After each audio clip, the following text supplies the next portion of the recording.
What's up guys, Blue Curry Productions here, and today I'll be reading a visual novel called Trick and Treat. If you remember this from my channel, I did do a playthrough of this, played the game to completion. However, I wasn't okay with the audio quality, so now I decided to redo it. So without any further ado, let's get started. Okay, let's start.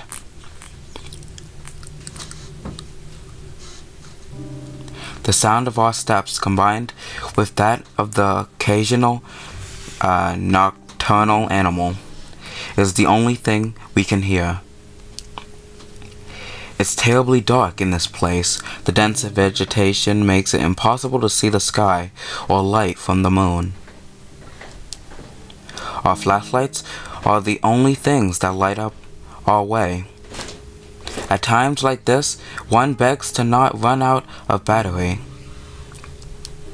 We walk without knowing what we are really looking for, or better said, for no reason.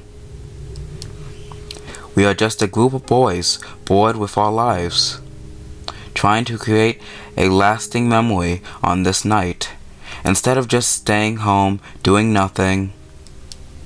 Today is October 11th. All Halloween's Eve, better known as Halloween. All Hallows Eves, better known as Halloween. Three young men walk through a dark but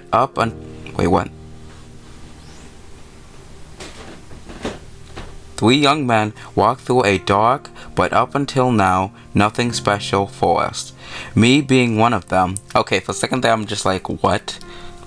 We are doing it to improve our courage. It's too bad there isn't a girl here to see how brave we are. I don't think anyone cares about how brave you are, but okay. Seeing it like that, one could say this is a meaningless effort. For a moment, I stopped to look at my watch. It's 1:49 a.m.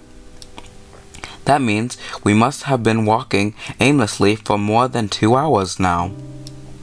I'm sure that many people would find a place like this terrifying. I mean, I would. Walking in the forest at night, not something I would want to do on my pastime.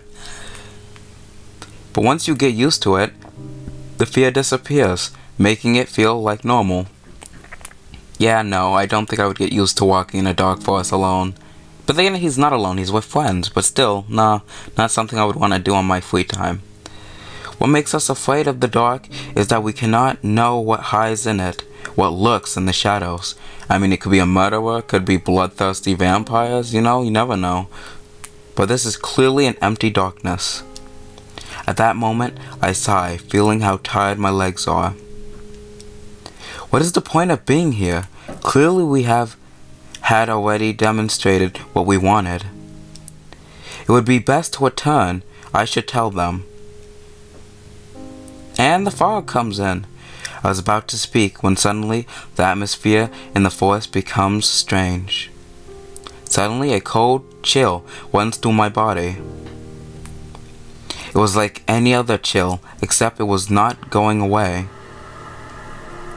For no reason, the air's temperature dropped from one second to the other. So much so, my breath becomes visible, turning into mist.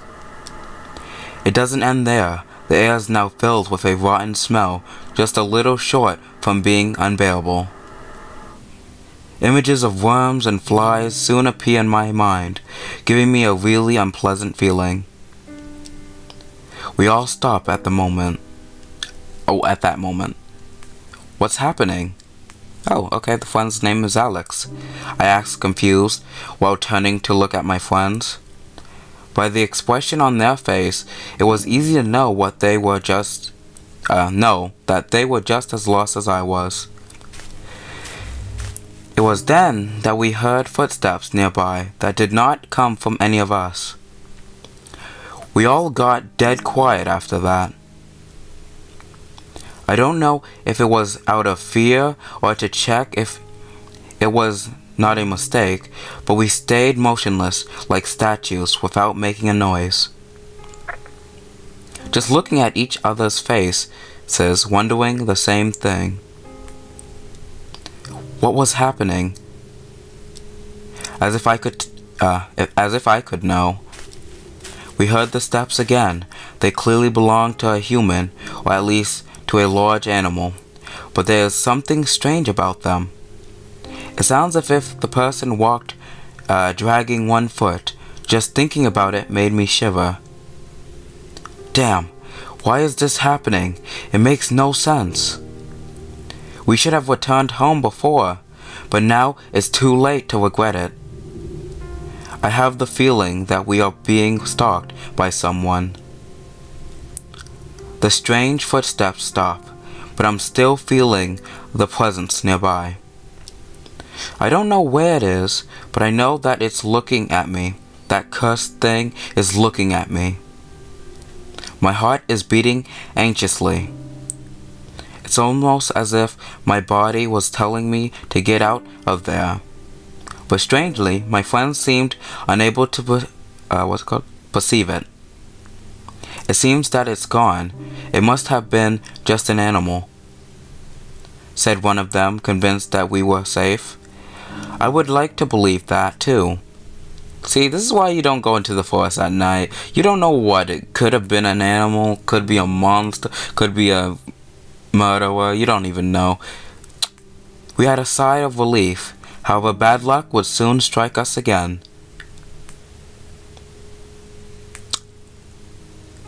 Unexpectedly, the forest becomes darker than before in just the blink of an eye.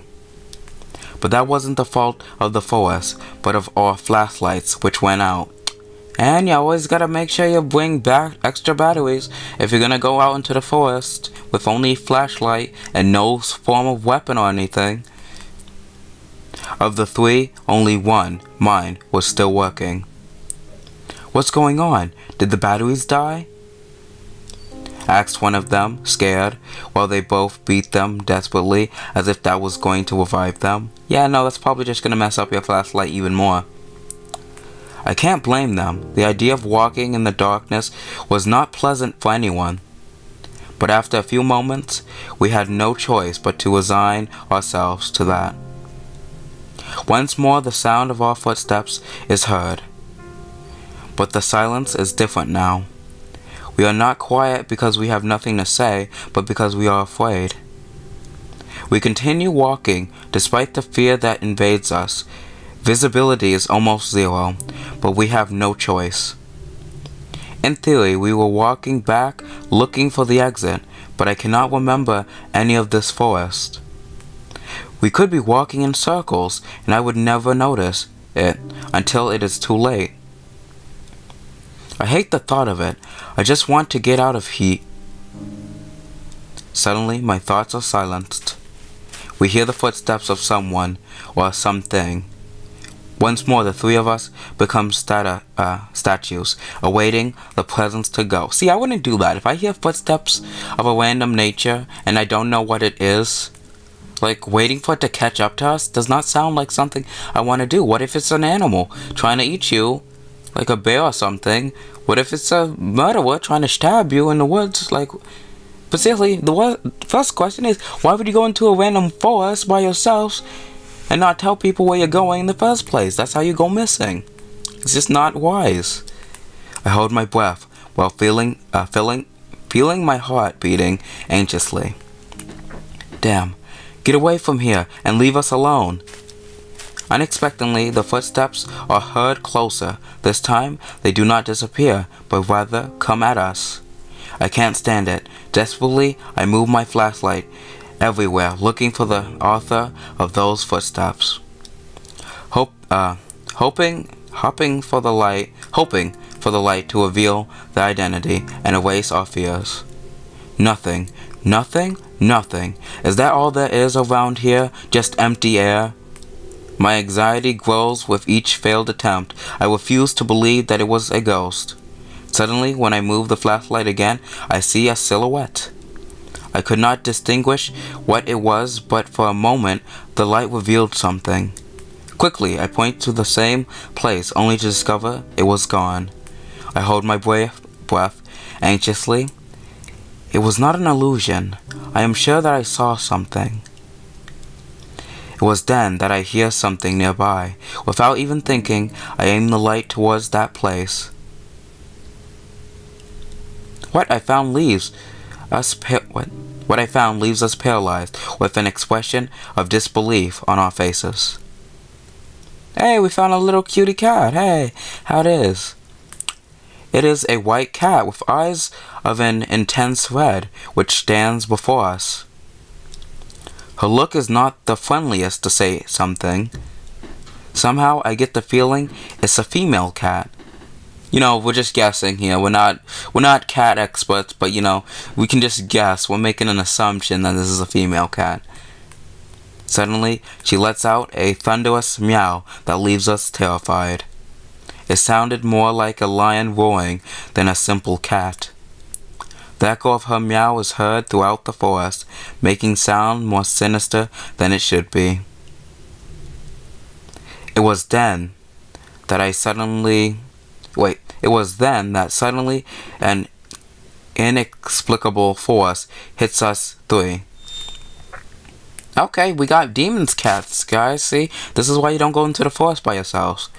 I fall to the ground, and little by little, my eyelids close. The fatigue becomes unbearable. I lose consciousness on the ground of the forest, without knowing what was going to happen with me.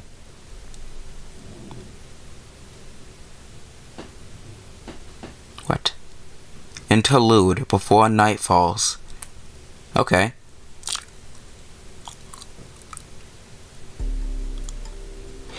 It is a day like any other, so normal that it was almost painful.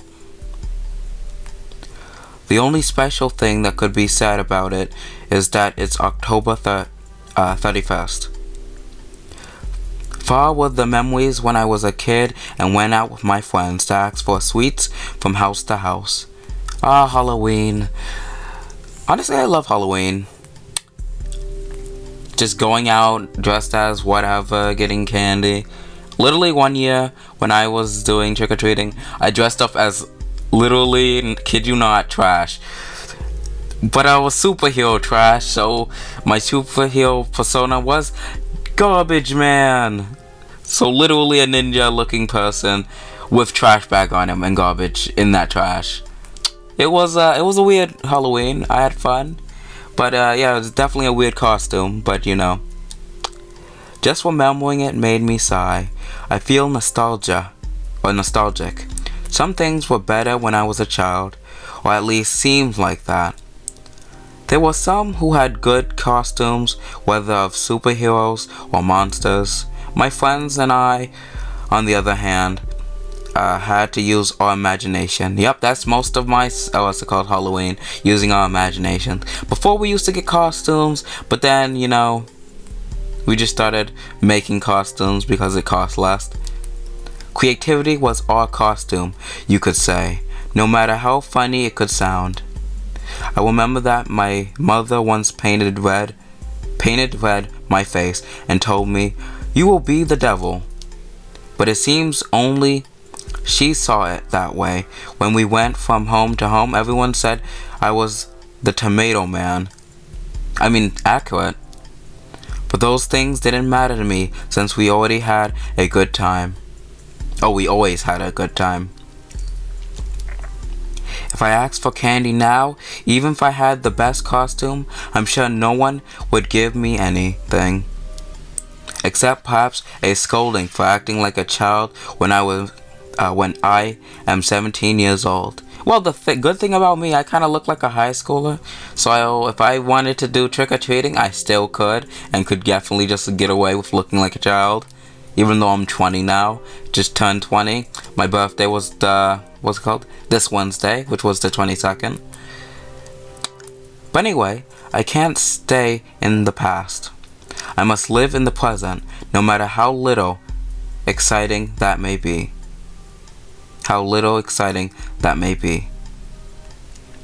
Back to reality. We are a group of friends who doesn't have any plans for the day. We are still not old enough to go to a disco. And I doubt guys as us would have any luck in that environment. I think it meant guys like us, because that makes more sense. The other option would be to go to a party, meet girls, and have fun. Everything perfect. Except that nobody has invited us. Not being popular has its disadvantages. True. But I mean, you don't have to be popular and get invited to the best parties to have a good time. Hey, Alex, let's have a couple matches. What do you say?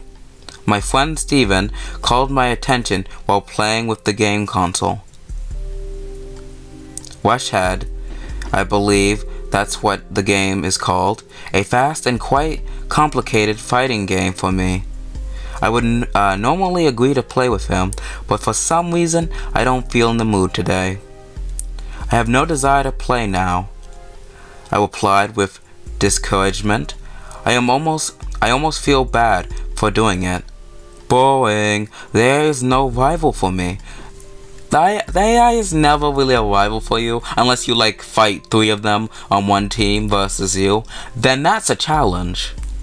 Steven said with confidence. That you're playing on normal difficulty does not help your argument. Oh, if you're not playing on the highest difficulty and then you say that, then you really don't have anything to be talking about. I don't feel like losing, but if you want,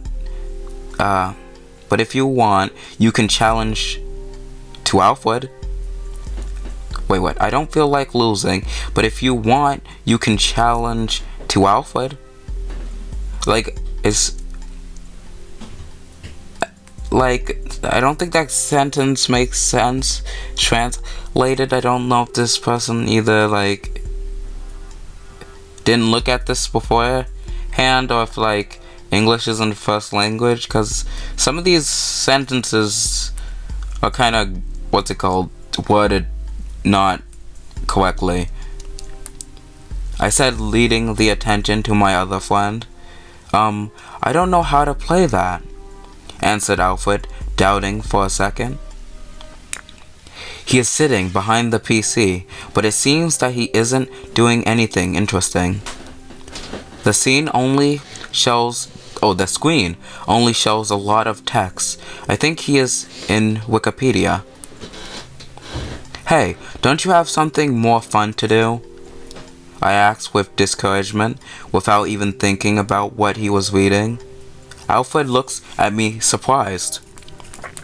The actual problem of society is that people are not interested in discovering their history. Well, it depends on the history.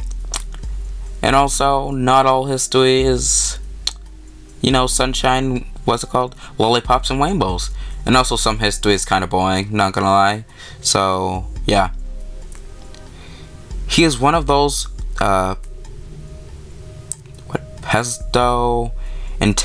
intellectuals, always looking for any rare information to appear smarter than others. When we forget our past mistakes, we are doomed to repeat them. I feel like we're doomed to repeat them regardless. And if we don't repeat them, then we just make different mistakes that are probably twice as bad than the ones in the past. If I'm just, being honest. He added later, what are you talking about? This village is small, and its story is not interesting at all.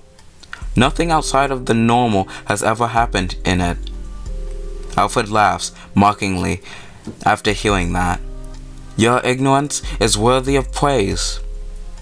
He pauses, filling his chest with pride. Wow, that sounds like a jerk friend. Probably why he's single. The very fact is, it is a small town is the reason it's full of mysteries. Did you know that 20 years ago, on this date, a man disappeared? So, what about it? I asked without being impressed or even interested in the least. Things like that happen all the time in all places. I mean, that doesn't mean it's good. As I thought, you don't know the history despite living in this very place, Alfred said while adjusting his glasses in an arrogant gesture. There's a legend behind the disappearance. That is what I was reading. After listening to him, I looked back at the computer screen with curiosity. It's then that I noticed that it was not Wikipedia, but some other page. "Come on, read this and learn a little," Alfred said, inviting us to read what was on the screen. Both Stephen and I moved closer to read it. Okay, so what are we reading? Town of Bingdon, Oxfordshire, country 1994. Okay, no wonder he's talking. What's it called? No wonder, okay. So it takes place in 1994, that's it, okay. I came to this town with only 4,000 inhabitants to support them in an investigation. Truth is that never in my life have I seen something this strange. I won't say your typical detective-ish nonsense that I have seen thousands of strange... I won't say your typical detective-ish nonsense that I have seen thousands of strange things in my life. I've seen many crimes, yes, some difficult to solve, but all of them were human. Even if you don't know how they managed to perpetrate the crime, you know that they are people like anyone else. In this case, I don't think I'm able to say the same thing. Truth is that I can't understand what happened. I was called for the disappearance of a man named Matthew Garham, 23 years old. 23 years. Pretty much years old, okay. Single. Also, my name is Matthew. What is the odds? The last time he was seen, he was returning home from a Halloween party. He had drank alcohol, but was still sober. Or at least that's what witnesses said. Anyway, this is not something which can be explained with a simple drunkenness. He apparently got lost on the way home, and decided to enter the forest called Oakwood. It had rained yesterday, so the ground was wet and muddy. We could easily find his tracks, which were leading deep into the forest. Apparently, he walked for 3 hours before stopping. I say stop, but the truth is, we don't know what happened then. The tracks suddenly ended up in a clearing in the forest, and that's all. There was no evidence of struggle, no other trace, or pieces of clothing on the ground. There was no blood, no more footprints, or anything else. The depth of his last footprints and the position they were in indicated that he was still walking. At no point he stood still. It was as if he had vanished in the air, with all his clothes, in the middle of his walk. Obviously, I can't believe such a thing, but I can't give another explanation. The only thing I remember is that near the footprints I sensed a faint smell of rot. However, there were no animal corpses any nearby. It is ridiculous to think he suddenly started to decay and became earth. In the end, the case was closed in just 3 days. With no evidence of any kind, we couldn't say anything but that he decided to escape from the village. However, while officially there was no more to do, I couldn't sleep in peace. Thinking about what could have happened to him took away my sleep. In my mind, I thought all sorts of theories. Like maybe everything was a plan developed by Matthew. But in the end, they all seemed impossible. I decided to investigate more on the issue. I searched the town for similar stories, and to my surprise, I found 4 more. All young men. The story was always the same. So what, are they just killing men? Wow, okay. They walked into the forest alone, disappearing without a trace. Either men are the only ones stupid enough to walk into this forest at night on whatever the specific day, or these people are not trying to eat women. But I'm pretty sure it's just like the stupidity of these men going to the forest by themselves. Even more curious is that all of them disappeared on the same date. Coincidence? I think not. October 31st. But there is more. A detail that completely eliminates the possibility that there is a killer or kidnapper behind this, and that is the separation of the years. Roger Bacon disappeared in 1924. Mitchell Smith disappeared in 1867. Jason Black disappeared in 1813. And the worst of all, Oswald Taylor disappeared in 1707. It simply couldn't be possible. My curiosity led me to dig deeper. I thought that the answer may be in the past of the forest. It was then when I discovered that what seemed to be a simple and boring forest actually hid a great story. Before it was called Oakwood or Oaks Forest, the place was called Wenchwood? The word wench has huge similarity with witch. Oh wait, it's not wrench. It's... Wait, is it witch? I don't know. I don't know how it's pronounced. I think it is Witchwood. Yep, definitely it's definitely pronounced Witchwood. Taking into consideration that is an odd name and language changes over time, that indicates that it was the forest of witches. Apparently, more than 400 years ago, the people of the village believed witches lived in the woods. Unfortunately, almost all the information is already lost. They were stories told in voice, without a properly written record. I just know that with the change of religion to Christian, people stopped seeing the witches with good eyes and begun to hunt them.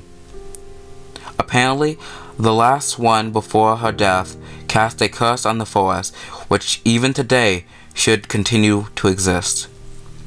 Anyway, obviously I cannot accept something like that as the answer, even though it's 100% the answer.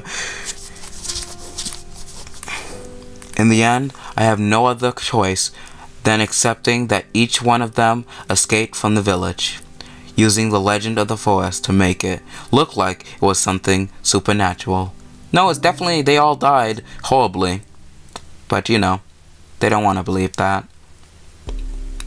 Interesting story. I didn't know that such a story was hidden or hiding in this town, I said, honestly surprised. Even if it is a lie, it managed to hold my interest. Wait, there's something more, Alfred said at the same time. He scrolls to the comments. We read what is written there. A couple of comments call our attention. Both of them talk about some creature. At that time, they felt a horrible fear for what could happen to them. Well, the two comments share great similarities, but they could have been written by the same person. There are many others that deny it. Looks like many people went to the forest because of the legend, but couldn't find anything. I thought that you only read these things to look more cool before the girls, okay, replies Stephen as a joke. Alfred giggles with a little shame. Partly, yes, he admitted. That was a secret everybody silently knew. Well, now we have an activity for tonight, Stephen said at the same time. He makes a face, overflowing with enthusiasm. What? I asked, completely lost. I thought we were just killing time. Simple, let's go to that forest. Yeah, I'm not going to a forest where people disappear, and especially at night, no less. Just does not sound like something I want to do with my life, Stephen replied without hesitation. He seemed really fascinated by the story. Are you insane? Thank you, Alfred. Glad we agree on something, said Alfred, unable to believe what he just heard. You only needed to look at his face to know he did not like the idea. Despite everything you've heard, you want to go? Of course, it would be a test of courage among us three. Test of courage doesn't do anything. Sure, you might become braver or whatever, but like, in actuality, if something happened, if something was to go down, you're just screwed. You just screwed yourself, honestly, replied Stephen, full of confidence. Perhaps too much. He should relax a bit. Don't tell me you're afraid. Oh, definitely, and with good reason. No. Why should I be afraid? Because you don't know what could be lingering in a dark forest at night? Answered Alfred. At the time, he folds his arm, making a false gesture of security. It's more than obvious that you are afraid, Alfred. Almost as much as when you have to talk with a girl. Ooh, dang, the shade is real. And what about you, Alex? Don't tell me you won't come. Suddenly Stephen asked me, at the same time looking at me mockingly. Don't tell me you want to be the chicken of the group. I hate that tone of voice he used. I will never give you that, I said without thinking, showing a confident smile and look. Well, let's not say any more. Take your coats, backpacks, flashlights, and some food. We are going to the forest. Just a whole terrible idea. Just an awful idea. Stephen said, full of energy. Yeah. We three sat in union as if we were going to have some kind of private party. Not really knowing what we were doing or what we were going to find.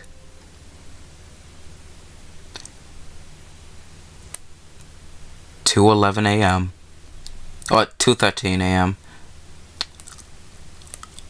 Okay, well, we're in the forest. I awake completely confused, not knowing how much time has passed.